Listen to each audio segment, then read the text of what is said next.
오늘 우리에게 주신 하나님 말씀은 느헤미야 7장입니다. 느헤미야 7장 5절부터 7절까지 말씀을 먼저 읽고 그 뒤에 66절부터 73절까지를 읽겠습니다.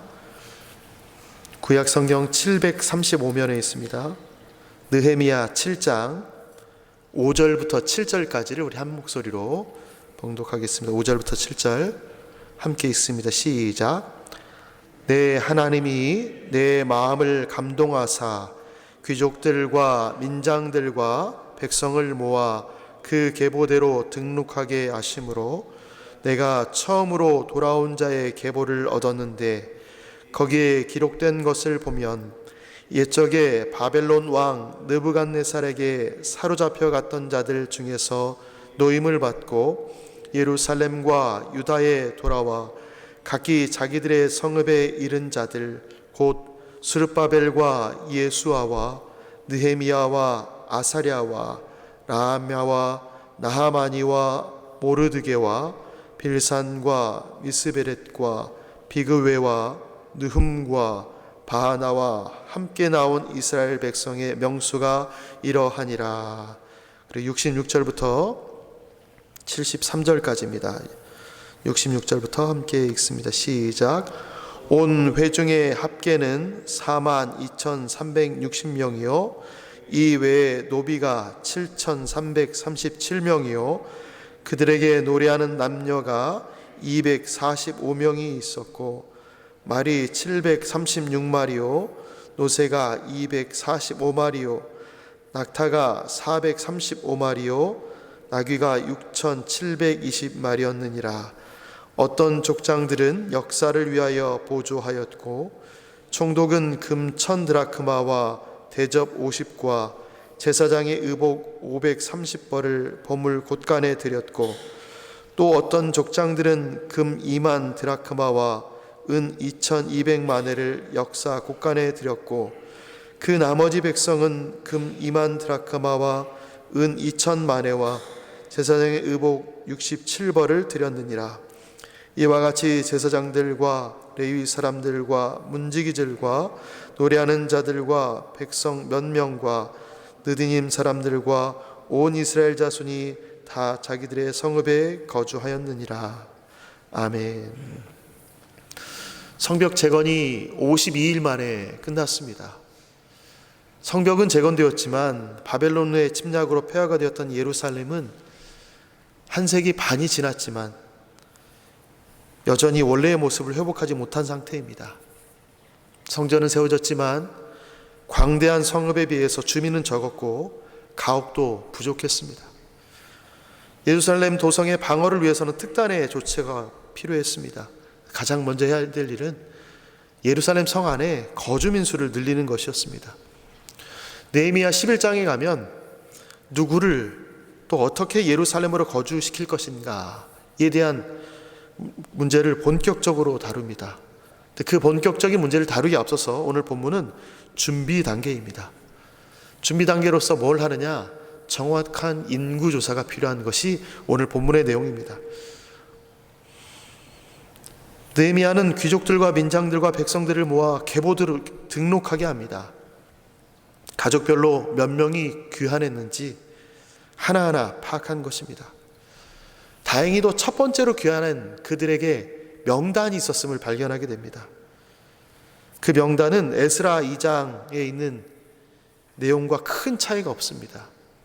중간에 이름이 바뀌기도 하고 숫자가 몇 바뀌기도 하지만 히브리 사람들의 이름 전체를 봤을 때는 큰 차이가 없습니다. 느헤미야가 이 명단을 확인한 이유는 마땅히 기업으로 주신 땅에 살아야 되는데 누가 이 예루살렘에 살고 있으며 누가 살고 있지 않는지를 확인하기 위해서 그렇습니다. 예전에는 성벽이 없고 이 무너진 예루살렘에서 산다는 것은 노략질에 취약했기 때문에 많은 사람들이 그곳에 거주하고 싶지 않았을 겁니다. 그리고 실제로 예루살렘에 많은 주민들이 살지 않고 있었습니다. 근데 이제는 상황이 바뀌었습니다. 성벽이 재건되었으니 공동체는 다시 예루살렘 중심으로 모여야 합니다. 그러니 이 일을 위해서 느헤미야는 누가 어디에 살고 있는지 어느 가족들이 있는지를 확인할 필요가 있었습니다. 이스라엘 공동체의 중심을 이 재건된 예루살렘으로 삼아서 하나님의 구속의 역사를, 이곳에 보내신 하나님의 뜻을 3차에 걸쳐서 예루살렘으로 귀환시킨 하나님의 이유를, 그 목적들을 성취해 나갈 필요가 있었습니다.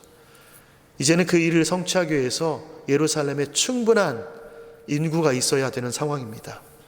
명단을 확인하는 것은 그 기초 작업입니다. 느헤미야는 1차로 귀환한 이들의 계보를 얻었습니다. 이 얻은 것을 또한 귀족들과 민쟁들과 백성을 모아서 등록하게 한 이 일을 이렇게 표현합니다. 내가 계보를 얻었습니다. 그리고 여러분 등록해야 됩니다. 이 일을 5절 상반절이 이렇게 표현합니다. 내 하나님이 내 마음을 감동하사. 내가 생각하건대 나는 행정가로서 굉장히 일처리를 잘하고 있다 라고 말하지 않습니다. 나는 굉장히 똑똑한 사람이어서 일이 있어야 된다고 생각했다 라고 말하지 않습니다. 느헤미야가 하는 일은 하나님께서 내 마음을 감동하셔서 이 일을 했다. 이 사역을 함에 있어서 이것은 하나님의 계획이었고 하나님의 섭니다 라고 고백하는 것입니다.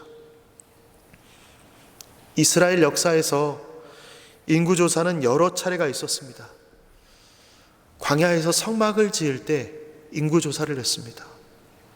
또 이방 나라와 싸울 병력을 확인하기 위해서 인구조사를 했습니다. 가나안 땅에 들어가기 직전에 그 땅을 분비하기 위한 목적으로 인구조사를 했습니다. 이런 의미에서 보면 느헤미야가 지금 이 명단을 기록한 것은 새 땅에서 살아갈 포로 귀한 자들의 새로운 인구조사라고 할 수 있습니다. 우리가 그곳에 들어가기 전에 정착해야 될 이 인원들을 한번 다시 확인하는 것입니다. 예루살렘으로 귀환한 사람들은 포로로 간 사람들에 비하면 소수입니다. 그들은 안정된 삶을 포기하고 하나님의 전과 성벽과 공동체를 재건하기 위해서 자기들이 정착한 땅을 떠났습니다. 단지 고국이란 이유로 우리 믿음의 조상들이, 우리 아버지가, 우리 할아버지가 살았던 그 땅으로 돌아왔습니다. 신학적으로 보면 바벨론에서 포로 귀환한 자들은 새로운 출애굽을 경험한 이스라엘입니다. 또한 이들에게 예루살렘은 조상들에게 약속하신 가나안 땅의 회복을 상징합니다. 옛날에 우리 조상들이 애굽에서 나왔던 그때 하나님께서 약속한 그 가나안 땅, 이들에게는 기대가 되는 곳이고 또 하나님께서 어떻게 보면 우리 민족에게 다시 한번 기회를 주시는 땅입니다. 또 그들의 귀환은 하나님 앞에서 돌아온 백성, 새로운 백성으로, 하나님의 백성으로 살고 하나님과 바른 관계를 세우며 하나님께서 이루시고자 하는 목적을, 하나님께서 이 땅에 정착하여서 펼쳐가실 그 꿈들을 이루어갈 결단, 그 맡겨진 사명을 감당하겠다는 결단을 하는 표현이기도 했습니다. 하나님께서 가라 명령하실 때에 그들은 지체하지 않았습니다. 하나님의 은혜로 새 예루살렘에 모인 그들은 마치 그리스도의 신부처럼 부름받은 공동체가 된 것입니다. 단순히 내가 바벨론에 살기 싫어서 떠난 것이 아닙니다. 내가 지금 이때쯤 새로운 출발해서 새로운 역사를 쓰겠다, 나의 역사를 쓰는 것이 아닙니다. 하나님께서 말씀하신 그곳, 하나님의 역사를 쓰는 곳입니다.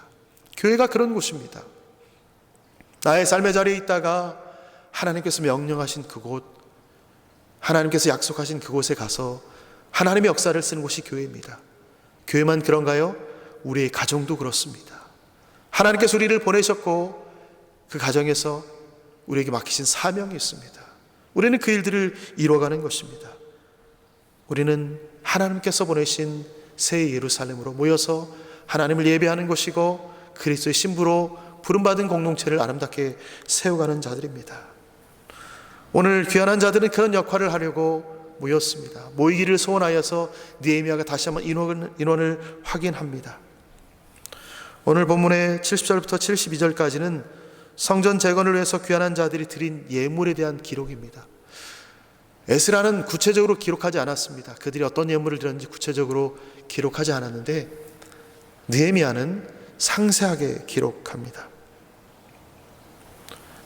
1차 귀환자들의 명단과 함께 그들의 헌신을 상세히 공개하면서 지금 3차로 귀환한 이들에게 공동체 전체가 자발적으로 회복사역에 동참하도록 독려하고 있습니다.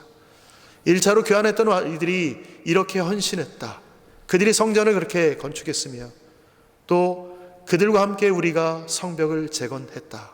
이제 우리가 또 한번 하나님 앞에 헌신할 때이다 라고 독려하고 있습니다. 포로로 귀환한 이들이 무엇을 드렸습니까? 금과 대접과 의복과 은을 드렸다. 여러분, 포로였던 자들이 바벨론에 정착하며 살면서 그들이 이런 것들을 가지고 왔다는 것은 하나님께서 그들을 빈손으로 돌려보내지 않았다라는 반증입니다.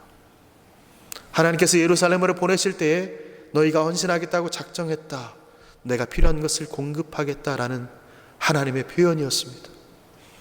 이는 마치 출애굽하는 이스라엘 백성에게 많은 재물을 얻게 하신 것과 같은 내용입니다. 그 역사와 닮아 있습니다. 출애굽한 이스라엘 백성들이 많은 재물을 얻었습니다. 그들이 무엇했습니까? 하나님을 예배하는 데 썼습니다. 물론 자신들이 잘못하여서 우상을 만들 때 썼지만 하나님을 위하여 다시 한번 회복할 때 하나님께서 이스라엘 백성 가운데에 임하셔서 다시 새로운 공동체로 세울 때에 그들이 하나님께 드린 예물로 사용했습니다. 느헤미야의 인구조사는 단순한 명단 정리의 행정기록이 아닙니다. 행정가로서 저 명단을 다시 한번 정리해서 기록해보자가 아닙니다. 무너진 하나님의 공동체를 다시 세우기 위한 영적 재건의 출발점입니다. 이 명단이 있었고 다시 이 명단을 확인하고 우리는 예루살렘으로 모여야 된다는 선언의 시작입니다. 하나님은 귀한 자들을 감동하시고 필요한 것을 공급하셨습니다. 예루살렘에 다시 하나님의 도성으로 회복시키는 일을 주도하셨습니다. 그들이 돌아올 때 많은 것을 가지고 오면서 우리가 그 땅에 가서 떵떵거리고 살자라고 생각했을 수도 있습니다. 그러나 하나님의 시작은 너희에게 이 모든 것을 주는 것은 너희가 잘 살기 위함이 아니다. 예루살렘 공동체를 회복시키기 위함입니다. 이들은 그것을 또 알았습니다. 많은 것을 가지고 나올 때에 내가 가서 더 잘 살자가 아니라 하나님이 필요하다 말씀하실 때에 내놓을 수 있었습니다. 공동체는 그 은혜에 응답하면서 자신의 삶과 재정을 기꺼이 드리며 하나님의 구속 역사에 동참했습니다. 이러한 모습은 오늘날 공동체 역시 하나님의 감동과 은혜를 따라 하나님의 일을 함께 세워가야 함을 보여주는 본보기입니다. 교회가 어떻게 세워지는가? 우리의 가정이 어떻게 세워지는가? 우리의 믿음의 공동체가 어떻게 세워져 가는가? 나만 홀로 잘 세워져서 공동체가 세워지지 않습니다. 우리 가정만 잘 되어서 교회가 세워지지 않습니다. 우리 교회만 잘 되어서 지역사회가 세워지지 않습니다. 하나님은 당신의 백성과 그들이 머물 땅에 회복을 경험케 하십니다. 그 회복을 경험케 하기 위해서 필요한 것들을 채우시고 그들로 하여금 다시 한번 하나님께 드리도록 수고하도록 헌신하도록 이끌어 주십니다. 우리 삶 가운데에 우리 인생 가운데에 하나님의 회복을 경험케 하셨습니까? 돌아보십시오. 그 회복 가운데에 분명히 하나님의 채우심이 공급하심이 있었을 겁니다. 우리 교회가 하나님의 은혜를 경험하고 있습니까? 그렇다면 이것은 반드시 하나님의 공급하심이 있었기 때문입니다. 그리고 누군가는 그 공급하심을 하나님 앞에 시간으로 물질로 헌신했습니다. 그렇기 때문에 우리 교회가 세워진 것이고 우리 가정이 세워진 것입니다. 그 헌신의 자리에 수고하신 여러분들이 있었기에 다음에 믿음의 대가 또한 세워질 기회가 주어진 것입니다. 우리 인생을 돌아보며 하나님의 공급하심에 다시 한번 감사하고 주께서 다시 한번 이 공동체 우리 가정에 회복이 필요하다 말씀하실 때에 주께서 공급하신 것을 기쁘게 드리며 공동체가 세워짐을 가정이 세워짐을 다시 한번 경험하는 우리 모두가 되시기를 예수님의 이름으로 축원합니다. 아멘. 하나님, 오늘도 우리에게 믿음의 선배들의 사역들을 통하여 하나님이 그들의 필요를 채우셨고 그들이 또한 하나님을 위하여 열심히 살았던 본보기를 보여주시니 감사합니다. 우리가 여기까지 온 것도 하나님의 공급하심이 있었고 하나님께서 회복을 경험케 하셨으며 우리로 하여금 그 회복의 자리에 나아가 헌신하게 하셨습니다. 이 모든 것 가운데 하나님의 섭리가 있었음을 다시 한번 믿음으로 고백하오니 오늘도 우리 인생을 돌아보고 우리 교회를 돌아보고 우리 가정을 돌아보며 하나님의 회복의 자리를 찾게 하시고 하나님께서 공급하신 것으로 그 회복의 자리를 채워가는 우리 인생이 되도록 사용하여 주옵소서. 우리가 그렇게 쓰임받게 하시고 우리 가정이 쓰임받게 하시고 우리 교회가 쓰임받도록 이끌어 주옵소서.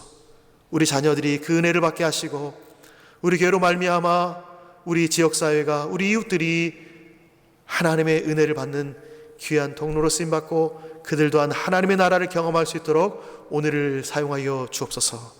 감사드리며 예수님의 이름으로 기도합니다. 아멘.